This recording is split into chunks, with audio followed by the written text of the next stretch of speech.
사도행전 14장 1절에서 7절 말씀입니다. 이에 이고니온에서 두 사도가 함께 유대인의 회당에 들어가 말하니 유대와 헬라의 허다한 무리가 믿더라.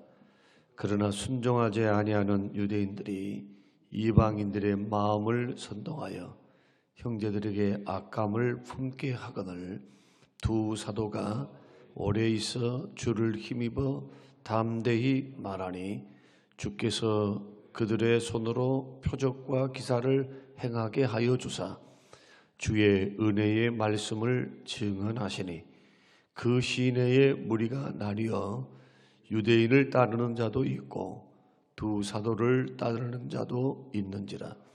이방인과 유대인과 그 관리인들이 두 사도를 모욕하며 돌로 치려고 달려드니 그들이 알고 도망하여 루가오니아의 두 성 루스드라와 더베와 그 근방으로 가서 거기서 복음을 전하니라. 아멘. 아멘. 바울과 바나바가 비시디아 안디옥에서 전도하다가 유대인들에 의해서 쫓겨났다. 그래서 이고니온으로 가게 되었다.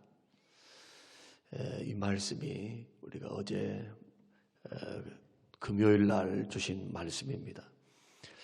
그곳에서 또 핍박을 받게 됩니다. 그러나 이들은 포기하지 않고 오늘 본문에 보면 주를 힘입어 계속해서 담대하게 복음을 전했습니다. 3절에 보니까 주님께서 이적과 기사를 통해 그들과 함께 하심을 나타내 보이셨다. 그러자 이들의 놀라운 사역을 통해서 많은 사람들이 주님께로 돌아옵니다. 4절에 보면 또 그러자 유대인들과 또 행정관리들이 선동해서 바울과 바나바를 모욕하고 돌로 치려고 그렇게 달려들었습니다. 결국 이고니온을 떠나서 루스드라와 더베로 가서 복음을 증거했다. 이 말씀이 오늘 본문 말씀의 내용입니다. 우리는 이 본문의 말씀을 통해서 두 가지 교훈을 받게 됩니다. 제목은 주를 힘입어인데 주를 힘입어 복음이 증거되었다. 저번 토요일 날 말씀도 우리에게 동일하게 주께서 택한 백성, 영생 주기로 작정한 백성들은 다 믿더라. 그렇게 말씀을 드렸습니다. 구원의 주체는 하나님이십니다. 사람은 도구로 쓰임을 받아요. 그러나 인격적인 도구로 쓰임 받습니다. 내가 복음을 증거하지 않으면 안전할 수 있어요. 그러나 하나님께서는 나를 통해서 하시겠다 작정하신다면 반드시 도전을 주시거나 환경을 여시거나 말씀을 주시거나 어떤 역사를 통해서 주께서는 이루어 가시는 하나님이시다. 그 믿는 사람, 특별히 복음을 증거한 사람, 사역자들이 가져야 할 자세는 언제나 주의 부르심에 대한 확고한 비전과 확신을 가져야 된다는 겁니다. 주의 뜻이 무엇인가를 늘 생각해야 돼요. 주님은 눈에 안 보이시니까. 주님이 눈에 보이시면 주님 뒤따라가면 되는 거예요, 그냥. 그러나 주님은 이미 부활 승천하셔서 육으로 보신 주님은 이미 하늘 보좌에 계시고 지금은 성령님으로 우리 주님이 우리와 함께하고 계시니까 그 성령님의 역사에 감동에 늘 민감해서 주파수를 딱 맞추고 있어야 돼요. 주파수. 생각의 주파수, 믿음의 주파수. 늘 생각과 또 내 마음의 믿음을 주께로 향하고 있어야 되고 부름에 대한 사명에 대한 자각을 늘 가지고 있어야 돼요. 사명자들은 특히 예수 믿고 구원받은 믿음의 사람들은 이런 분명한 의식을 가지고 이 세상에서 세상의 일을 하고 살아간다 할지라도 나는 복음을 증거하는 사람이다. 나는 직장의 선교사다. 주께서 생명 살리는 사역을 나에게 맡기셨다. 목사님들은 두말할 필요가 없죠. 이 땅에서 잘 먹고 잘 살라고 이 땅에 우리가 부름받은 거 아니니까 환경을 열어주시면 누리고 사는 거예요. 그러나 환경을 열어주신다 해서 그것이 교만이 되거나 그것이 우리들의 목적이 돼서는 안 되고, 가난하다고 해가지고 그것이 사명을 포기해도 되는 것처럼 여긴다면 그것은 마땅한 주의 종의 자세가 아니다. 왜냐하면 사도행전만 우리가 딱 들여다봐도, 사도행전의 역사를 봐도 주께서 언제나 힘을 공급해 주세요. 위기에서 건져주시고, 구출해 주시고, 힘을 주시고, 능력을 주시고. 그러나 무엇을 받습니까? 사도들은 핍박을 받고 모욕을 당하고 마귀는 방해하고, 사람들은, 믿는 사람도 있지만 믿지 않은 사람들은 언제나 주변에 있다. 복음을 증거하다 보면 이런 역사를 통해서 우리가 고난을 각오하고 모욕을 각오하고 복음을 증거하고 교회를 개척하고 목회를 해나가는 것이고, 여러분들은 예수님의 뒤를 따라가는 겁니다. 가족들이 반대해도, 주변 사람들이 반대해도 왜 그렇게 교회에 미쳐야 되느냐? 왜 그렇게 예수께 미쳐야 되느냐? 시간과 물질을 들이고 몸을 들여서 그렇게 해야 될 이유가 뭐냐? 이렇게 묻는 사람들, 그것을 치근하게 보고 이상하게 보고 때로는 모욕하는 그런 사람들이 앞에서 그걸 견디고 이기고 걸어가는 것이 신앙의 길, 사명의 길이다. 그래서 바울과 바나바를 선동해서, 유대인들과 행정관원들이 선동해서 바울과 바나바를 모욕하고 돌로 치려 했어도 오래 머물면서 뭘 했느냐? 복음을 증거했다. 누구를 힘입어? 주를 힘입어. 그 주께서 기이한 역사, 복음이 복음될 수 있도록, 능력 있게 전파될 수 있도록 기적을 베푸시고 이적을 베풀어서 유대인들은 믿지 않고 이방인들은 믿기 시작하는데, 사람들이 두 편으로 나눠줍니다. 유대인을 따르는 사람이 있고 믿는 이방인을 따르는 사람들이 있어요. 이러한 본문의 내용을 통해 오늘 주시는 교훈이 두 가지인데, 첫째는 뭐냐? 핍박 속에서도 복음의 역사는 전진한다는 겁니다. 핍박이 있고 고난이 있고 막 이른다 해서 복음이 멈춰지는 것이 아니고 멈춰지는 것처럼 보이는 거예요. 복음은 어떤 순간에도 어떤 상황에서도 절대로 정지하지 않는다. 엄청난 고난과 핍박이 있어도 복음은 계속해서 전진했다. 이것이 2000년 교회 역사, 복음의 역사의 모습입니다. 그래서 유럽을 거쳤습니다. 영국을, 미국으로, 한국으로, 전 세계로 복음의 역사는 지금도 진행되고 있고요. 지금은 남미의 제3세계에 복음이 계속해서 선교사들을 통해서 증거되고 있습니다. 누구의 역사입니까? 사람의 역사만이 아닌 성령님의 역사입니다. 어떻게 해서 핍박이 있고 심한 고난이 있는데도 복음은 계속해서 진행하느냐? 두 가지 이유 때문에 그래요. 계속해서 주님은 복음 전도자들을 부르고 계셔요. 복음 전도자들 계속해서 불러서 사명을 주십니다. 사명을, 도전 주십니다. 그들이, 어떤 사람은 생업을 가지고 가요. 의술을 가지고, 기술을 가지고 선교를 하고, 어떤 분들은 전문 말씀 사역자가 되고 구제 사역을 통해서, 언어 사역을 통해서 복음 증거하러 그 이방 땅으로 나아갑니다. 막힙니까? 중국이 폐쇄되어서 지금 중국에 들어가지 못하고 있고, 시진핑에 의해서 다 철수한 그 선교사님들이 다 대만으로, 아니면은 라오스로, 베트남으로, 중앙아시아로 이렇게 흩어져서 또 복음의 증거를 계속하게 됩니다. 그래서 복음 전도자들은 핍박과 고난이 있어서 피합니다. 하나님 은혜로 오늘 본문의 말씀은 도망갔다고 말씀하죠. 바울과 바나바가 도망간 거예요. 성경이 적나라하게 표현하죠. 그러나 이것도 하나님의 섭리입니다. 그래서 오히려 핍박을 피해서 오히려 루스드라와 더베의 근방에서 가서 복음을 또 증거하게 돼요. 누구를 힘입어? 주를 힘입어. 주를 힘입어. 힘 주시는 주의 능력 때문에, 함께 하심 때문에 복음의 역사는 멈추지 않는다. 몸된 교회도 마찬가지예요. 교회 사역도 마찬가지예요. 교회를 건강하게 세우기 위해 주님은 일꾼을 부르셔요. 그리고 세우십니다. 그들에게 뭘 주시느냐? 힘을 주셔요. 힘을. 그래서 고난 중에서도, 어려운 상황 속에서도 이겨나갈 수 있도록 누가 역사하신다? 배후에서 주님이 역사하사 그들을 세워가게 하신다. 그래서 주를 힘입어 봉사도 해야 되고 전도도 해야 돼요. 주를 힘입어 봉사하고 전도하는 것. 내 힘과 능력으로 안 된다는 것. 내 힘과 능력으로 뭔가를 하려 한 사람들은 오래 못 가더라고요. 탈진해요. 나는 은사입니다. 은사도 성령의 도우심이 없으면 껍데기입니다. 껍데기.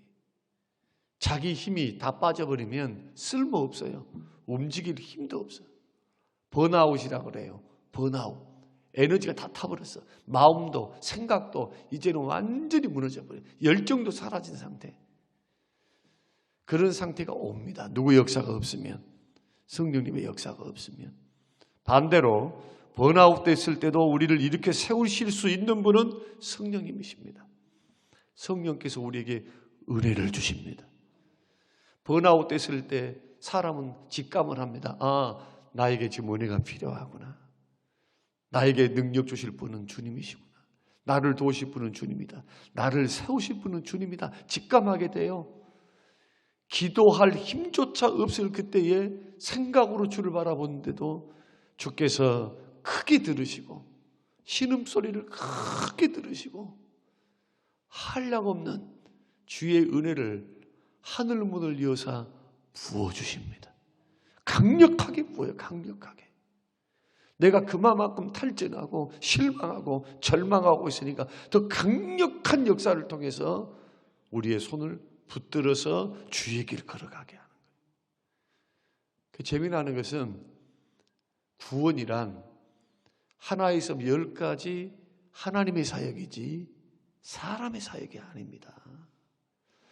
구원받음이란 우리가 영생을 얻고 천국 가는 것이란 우리가 생각할 때는 내가 예수를 믿어서 열심히 노력해서 선한 일을 많이 하고 바른 일을 열심히 해서 나는 구원에 도달한다 생각하잖아요. 절대 그러지 않아요. 절대. 예수 믿었으니 바른 길로 걸어가는 거예요. 구원받았으니 성령께서 변화시켜 가는 거예요.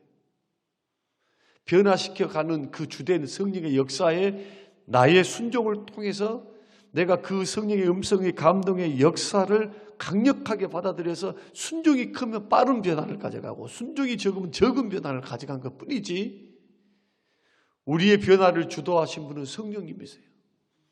성령께서 우리를 거듭나게 하셨고 우리로 하여금 새롭게 인도해 가요. 그래서 예수 진짜로 믿는 사람은 죄 짓고 못 살아요. 죄 짓고.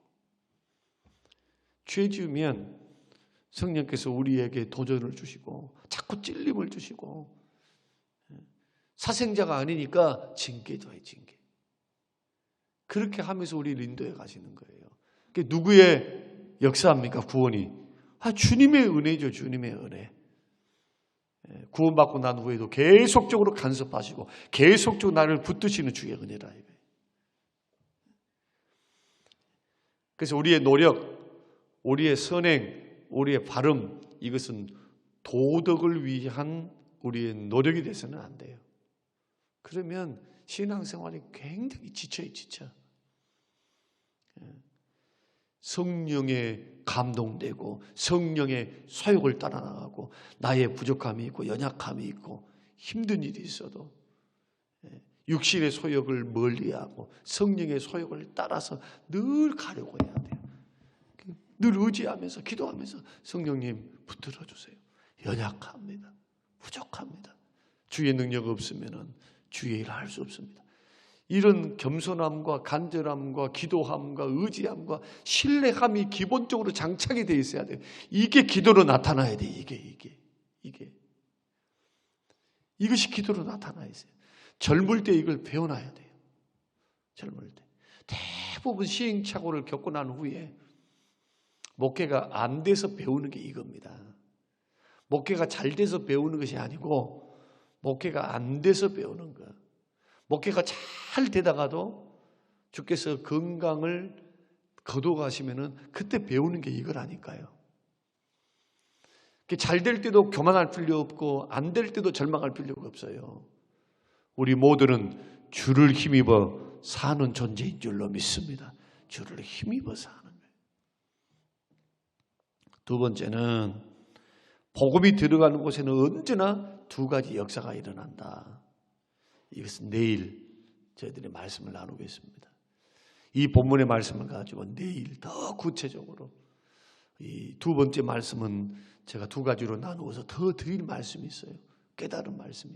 그래서 오늘 복음이 들어가는 곳에는 언제나 두 가지 역사가 일어나는 그 사건을 통해서 우리들이 신앙생활을 할 때도 그 선교할 때도 전도할 때도 또 교회 생활을 할 때도 세상 속에서 내가 믿음 생활을 할 때도 언제나 이 부분은 일어난다라는 사실을 반드시 생각하고 여러분 생각의 무장을 가지고 믿음의 길을 잘 걸어갔으면 좋겠습니다. 오늘 본문의 첫 번째 말씀은 뭐라고요? 핍박 속에서도 복음의 역사는 뭐한다? 전진한다. 주께서는 교회 사역도 마찬가지 내가 없으면 안 되는 게 아니고 주께서는 또 세울 자, 섬길 자를 부르시고 그들에게 사명을 주세요. 내가 넘어져 있을 때는 주께서 나를 쓰시려고 할 때 힘을 주셔서 번아웃 될 때 힘을 주셔서 우리로 하여금 다시금 주의 길 걸어갈 수 있도록 우리 주님이 우리를 붙드신다. 그래서 나는 부족하고 연약해도 주의 길 갈 수 있는 거예요. 나를 붙드시고 힘주시는 주님 때문에 믿음의 길, 교회 섬기는 길, 전도하는 길 여러분 이 말씀 기억하면서 철저히 자아는 죽어지고 자기는 없어지고 오직 주님만 내 인생과 삶에 드러나도록 오직 주님만 제가 21일 동안 지금 계속 다니엘 기도 하고 있으면서 다니엘 기도를 설교를 듣고 간증을 들으면서 깨닫는 게 그거예요. 그거 하나. 오직 주님밖에 없다. 오직 주님밖에 없다. 오직 주님.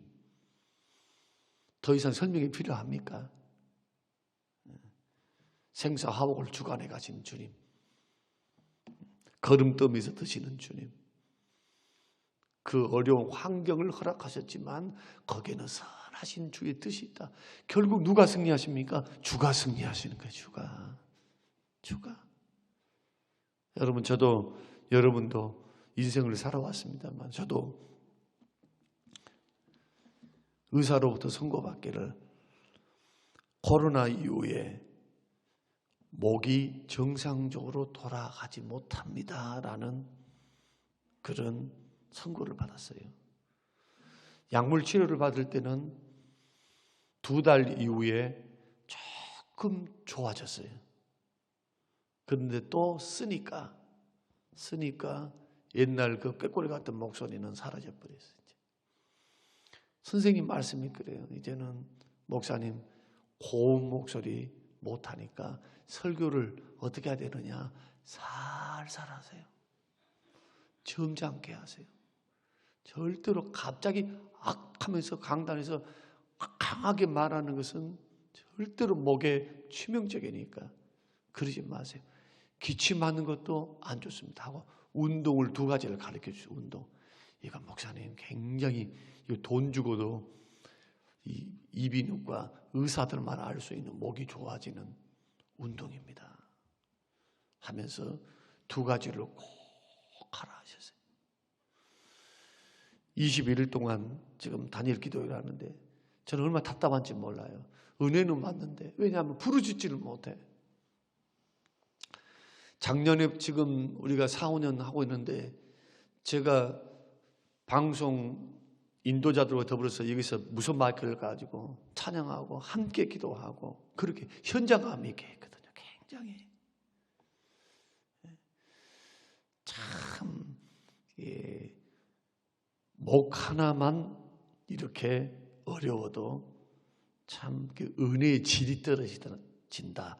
나는 괜찮아요. 나는 또 묵상으로 기도하고 여러 기도의 조건이 있지만 성도님들에게 다 같이 호응을 하면서 해야 할 그런 입장에 있어서는 참 마음에 답답함이 있다 하는 것을 말씀을 드릴 수가 있겠습니다. 이것도 기도의 제목인 것 같아요. 여러분 목이 건강할 때 잘 관리도 하지만 또한 목을 해치지 않는 선에서 여러분 소리내서 찬양하고 소리내서 기도하고 간절히 기도할 때는 간절히 기도해야 돼요. 묵상으로 기도할 때는 그렇게 해야 되지만 특별한 날은 그렇게 해야 돼. 그렇게 해서 은혜를 사모하는 모습들이 보이고 이런 것이 서로가 은혜가 되고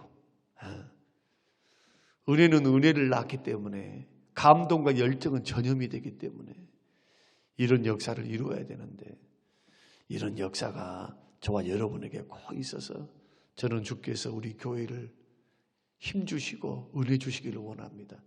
이제 교회에 일어서야 돼요. 일어서야 돼요. 할 일들이 너무 많아요. 여러분 기도로 여러분 일어서셔서 다음 해에도 23년도에도 힘있게 일어날 수 있도록 여러분의 가정도 교회도 기관도 여러분의 심령도 일어날 수 있도록 21일 동안 주의 능력을 공급받고 주를 힘입는 귀하가 부복된 단일 기도회가 꼭 되시기를 주님의 이름으로 축원합니다. 고마우신 하나님 아버지 감사합니다.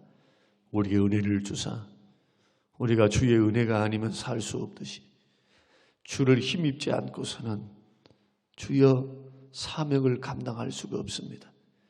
기도조차도 주를 힘입지 않으면 할 수 없음을 주 앞에 고백합니다. 주여 우리에게 은혜를 주시옵소서. 성림교회의 능력을 주시옵소서. 교회를 세우는 능력, 전도하는 능력, 선교하는 능력, 봉사하는 능력, 기도하는 능력, 말씀 증가하는 능력, 주여 우리에게 이 은혜 베풀어 주옵소서. 우리는 한계가 있습니다. 그러나 주는 능력이 무한하시오니 주의 능력이 우리를 세우시고 우리로 하여금 하나님의 뜻을 이루는 영광을 돌려드리는 도구들로 쓰임받는 하나님의 교회, 하나님의 사람, 성림교회 되게 하옵소서. 예수님 이름으로 기도합니다. 아멘.